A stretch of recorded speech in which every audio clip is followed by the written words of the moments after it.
Je ne serai jamais journaliste en France. Je pense que c'est exactement la phrase que je me suis répétée après avoir reçu les résultats des concours des écoles de journalisme. Et aujourd'hui, j'ai décidé de vous raconter toute cette histoire. Parce qu'on voit souvent les réussites, les admissions, les étudiants qui annoncent qu'ils ont intégré le CELSA, le EJ ou une école reconnue, mais on parle beaucoup moins des personnes qui échouent, des personnes qui travaillent énormément, qui ont des parcours atypiques, qui ont déjà de l'expérience, qui parlent plusieurs langues, qui ont déjà collaboré avec les médias et qui pourtant n'y arrivent pas. Alors aujourd'hui, je vais vous raconter comment moi, réfugiée ukrainienne, arrivée en France après la guerre, avec plusieurs diplômes et une vraie passion pour le terrain, j'ai échoué au concours de journalisme français. Pour ceux qui ne connaissent pas mon parcours, je suis née en Ukraine. J'ai grandi là-bas, j'ai étudié là-bas et j'ai obtenu un premier master en économie internationale en Ukraine. Depuis toute petite, j'apprenais aussi le français parce que j'étais dans une école spécialisée en langue française. Donc le français faisait déjà partie de ma vie bien avant mon arrivée en France. Puis la guerre a commencé. Et comme des millions d'Ukrainiens, j'ai dû quitter mon pays. Je pense que quand on devient réfugié, il y a un moment où toute votre vie bascule d'un seul coup. Vous perdez vos repères, votre maison, votre quotidien, vos projets, votre stabilité. Et surtout, vous ne savez plus vraiment qui vous êtes ni où vous allez. Moi, je ne savais même pas dans quel pays j'allais vivre. Et finalement, ce sont des bénévoles français qui m'ont aidé à venir en France. Ils m'ont trouvé une famille d'accueil, ils m'ont aidé dans les démarches administratives, ils m'ont aidé à recommencer une vie à zéro et honnêtement, je leur serai toujours reconnaissante pour ça. Quand je suis arrivée en France, mon diplôme ukrainien n'était pas encore reconnu. Donc, il fallait travailler. Et très rapidement, grâce aux langues, j'ai commencé à travailler comme traductrice auprès de la Croix-Rouge française. Je travaillais aussi comme professeur de français, langue étrangère, et surtout, j'ai commencé à collaborer avec les médias. Pourquoi? Parce que je parle 4 langues, donc ukrainien, russe, français et anglais. Et au moment où la guerre en Ukraine occupait toute l'actualité, énormément de journalistes avaient besoin d'aide sur le terrain. Ils avaient besoin de traducteurs, de personnes capables de trouver des témoins ukrainiens, de personnes capables d'expliquer le contexte, de personnes capables de créer un lien humain avec les réfugiés. Et moi, j'étais là. J'ai commencé à travailler avec plusieurs médias, donc France Télévisions, Radio France, la presse écrite, des médias locaux, des médias nationaux. Parfois, je traduisais des interviews, parfois je trouvais des Ukrainiens prêts à témoigner, parfois j'accompagnais les journalistes, parfois j'étais moi-même interviewée. Je travaillais énormément, mais toujours bénévolement. Et ça, c'est important de le préciser, parce qu'on ne m'a jamais proposé le contrat. Puis, à un moment, j'ai décidé de reprendre des études en France. Et là, je suis entrée directement en Master 2 à l'EGICAM. Donc, ça, c'est l'école de journalisme et de communication d'Aix-Marseille. Franchement, j'ai adoré cette école. Vraiment, l'ambiance était incroyable, les professeurs étaient bienveillants, l'équipe pédagogique était passionnée. J'ai adoré les cours et surtout, j'avais enfin l'impression d'être dans un univers qui me ressemblait. J'ai fait mon mémoire sur la désinformation dans les médias. Donc, je travaillais déjà énormément sur les questions journalistiques. Donc, les fake news, la manipulation de l'information, les médias, la propagande, la guerre informationnelle. Et à ce moment-là, j'avais déjà un premier master ukrainien et un deuxième master français. Mais ce n'était pas fini. En parallèle, j'ai aussi terminé une formation de CNED pour devenir professeur de français langue étrangère. Donc concrètement, à ce moment-là, j'avais 3 diplômes. Et malgré tout ça, je n'étais toujours pas journaliste. Après mes études, j'ai travaillé dans la communication dans le nord de la France. Donc, je travaillais pour des organismes de formation et parmi mes missions, il y avait beaucoup de relations presse. Donc, je collaborais constamment avec des journalistes pour interviews, communiqués de presse, reportages, promotion des événements, communication institutionnelle. Et évidemment, comme j'avais déjà travaillé avec des médias sur les sujets liés à l'Ukraine, je continuais à être contactée dès qu'il fallait parler de géopolitique, de la guerre, des réfugiés, des conséquences sociales du conflit.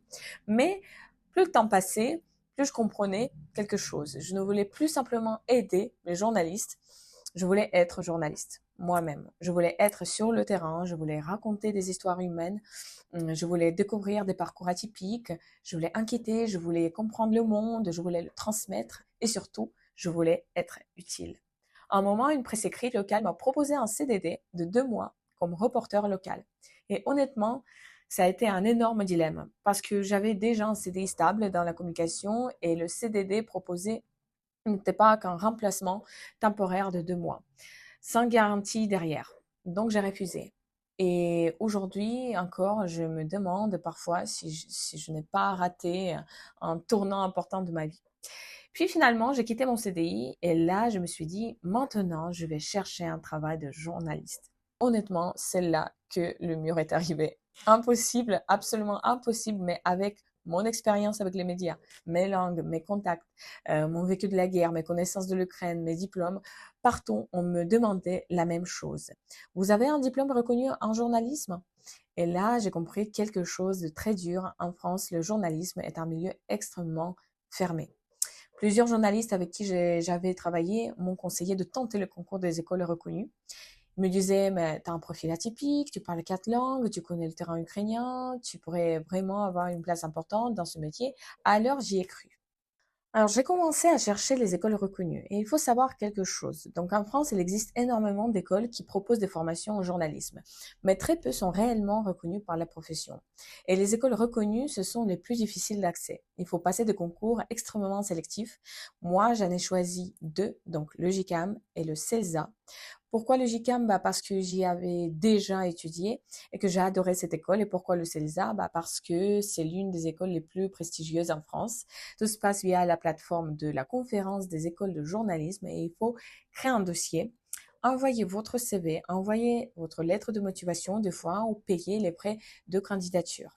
Donc, il faut payer juste pour tenter sa chance. Moi, j'ai payé 76 euros pour le GICAM et 70 euros pour le CELSA. Et ensuite, vous attendez. Pendant cette période, j'ai commencé à me préparer comme jamais. Je suivais l'actualité tous les jours, politique française, internationale, culture générale, économie et donc géopolitique, conflits internationaux, festival de Cannes, culture médiatique. Je regardais les interviews politiques, j'écoutais France Inter, je lisais la presse. Donc, et surtout, j'ai rejoint des groupes Facebook d'étudiants en journalisme. Et honnêtement, c'est probablement le meilleur conseil que je peux vous donner si vous préparez des concours. Parce que les étudiants organisent des visios, répondent aux questions, donnent des conseils, relisent les lettres de motivation, vos CV, vos articles, expliquent les attentes des jurys et sans eux, je pense que j'aurais été complètement perdue. Puis arrive le concours du CELSA. Et là, je pense sincèrement que c'était le concours le plus difficile de toute ma vie, le plus long, le plus intense, le plus épuisant mentalement. On avait 24 heures pour rendre 3 épreuves écrites. Et donc la première épreuve était une épreuve de créativité. On nous présentait une page de Figaro avec 2 portraits d'un même reporter, donc l'un sous forme de fiction, l'autre à travers le témoignage du journaliste Renaud Girard. Et ensuite, on devait écrire nous-mêmes le portrait d'un journaliste dans le style qu'on voulait, donc c'était 5000 signes. La deuxième épreuve était un essai, donc il fallait lire un article de Sophie Bouillon, extrait de la revue 21, donc puis réagir à cette phrase. Allez-y, imaginez que tout est possible. Si vous aviez tout, qu'est-ce que vous feriez en tant que futur journaliste? Et là encore, donc 5000 signes. Et enfin, la troisième épreuve, donc la fameuse synthèse. Et honnêtement, c'était un cauchemar. On devait lire un dossier de dépêche de 96 pages. Donc 96 pages. Le sujet était comment l'Europe se protège et résiste aux tentatives de mise hors jeu des États-Unis du président Donald Trump. Il fallait déterminer l'angle principal, rédiger un titre, rédiger un chapeau, rédiger une synthèse ultra courte. Et le pire, la synthèse devait faire seulement 800 signes maximum. Donc il fallait réussir à condenser 96 pages d'informations complexes en quelques lignes parfaitement journalistiques. Et honnêtement, je crois que j'ai passé 6 ou 7 heures uniquement sur cette épreuve. Donc je surlignais tout, je prenais des notes, je relisais et à partir de la 50e page, je pense, votre cerveau décroche complètement. Et pour moi, c'était encore plus difficile parce que le français n'est pas ma langue maternelle. Donc même si je parle couramment français, lire à 96 pages de dépêches politiques sous pression dans une langue étrangère, c'est extrêmement difficile. Et en plus de ça, la plateforme technique a complètement buggé.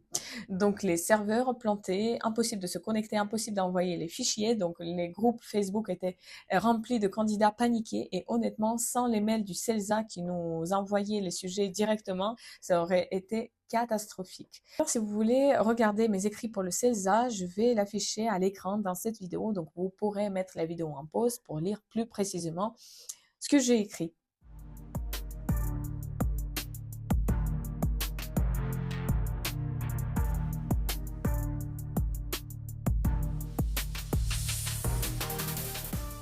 Parce qu'honnêtement, quand je préparais les concours, j'aurais adoré voir des vrais exemples de candidats. Et sur les groupes de Facebook, c'était possible.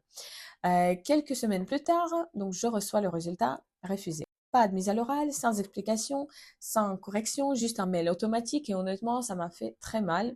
Bah, très très mal. Mais je me suis dit, ce n'est pas grave, il reste le GCAM. Et là, l'expérience était totalement différente. Déjà, on avait beaucoup plus de temps pour préparer les écrits.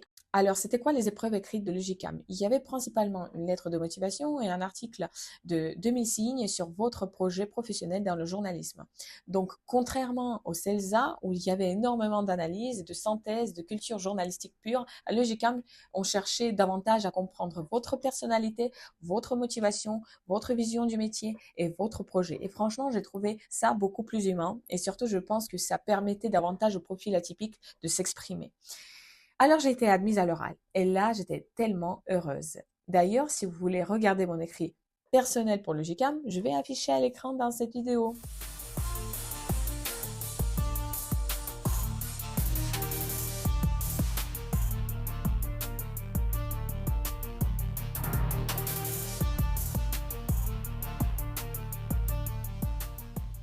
Alors, j'ai préparé cet oral comme jamais. Je connaissais toute l'actualité, vraiment, et je pouvais vous faire un reportage complet sur le Festival de Cannes, l'actualité politique, les conflits internationaux, l'Ukraine, les débats français. Alors, je regardais tout. Et avant l'oral, des étudiants de l'UGCAM ont organisé des simulations d'euros blancs. Donc, alors, franchement, il était adorable. Ils nous entraînaient bénévolement. Et là, pendant un oral blanc, on m'a posé une question qui était invité à 7h30 ce matin sur France Inter. Et moi, bah, je dormais à 7h30, donc impossible de répondre. Et là, j'ai compris quelque chose. Donc, pour ces concours, il faut vivre l'actualité en permanence, mais vraiment constamment. Puis arrive l'oral officiel. Le jury me pose des questions sur mes projets, sur mes lectures, sur mon parcours, sur ma vision du journalisme. Tout se passe plutôt bien. Et puis arrivent les questions de culture générale. 4 questions rapides, donc des acronymes, des références très précises et des questions sur des sujets ultra spécifiques et honnêtement, je n'ai pas su répondre correctement. Et je pense sincèrement que c'est à ce moment-là qui m'a éliminée. Quelques jours plus tard, refusée, donc pas admise, même pas sur liste d'attente. Et honnêtement, j'étais détruite. Parce qu'à ce moment-là, je me suis dit, si même avec tout ce parcours-là, ce n'était pas suffisant, alors qu'est-ce qu'il faut de plus? Et pourtant, je n'ai pas abandonné et donc j'ai tenté un dernier plan B, donc le master en journalisme de l'université de Picardie-Jules Verne. Donc 172 candidats, 20 places et j'étais classée 157e. Donc 157e. Et là, je crois que j'ai compris que mon rêve de devenir journaliste en France était probablement terminé. Et c'est à ce moment-là que j'ai lu le livre Jeune journaliste, l'heure du doute de Jean-Marie Charon. Et ce livre m'a bouleversée parce qu'il explique exactement ce qui vivent les jeunes journalistes aujourd'hui. Donc la précarité, les contrats courts, les piges, le stress, le doute, la difficulté à trouver sa place et surtout le décalage entre la passion du métier et la réalité. Alors aujourd'hui, avec du recul, est-ce que je regrette d'avoir tenté? Non, absolument pas, parce que ces concours m'ont appris énormément. Ils m'ont montré à quel point ce métier est difficile et à quel point il est exigeant, à quel point il est fermé parfois, mais aussi à quel point je l'aimais sincèrement. Peut-être que je ne serai jamais journaliste en France, mais personne ne pourra m'enlever mon histoire, mon vécu, mon expérience et ma voix. Et finalement, peut-être que cette vidéo est déjà une forme de journalisme. Merci à tous ceux qui m'ont soutenu pendant cette période. Merci aux journalistes qui ont cru en moi. Merci à mes proches. Merci aux écoles aussi, malgré tout. Si vous aussi, vous passez les concours de journalisme, racontez-moi votre expérience en commentaire. Je vous répondrai avec plaisir. Et si cette vidéo vous a plu, n'hésitez pas à liker, à vous abonner et à partager. À très bientôt.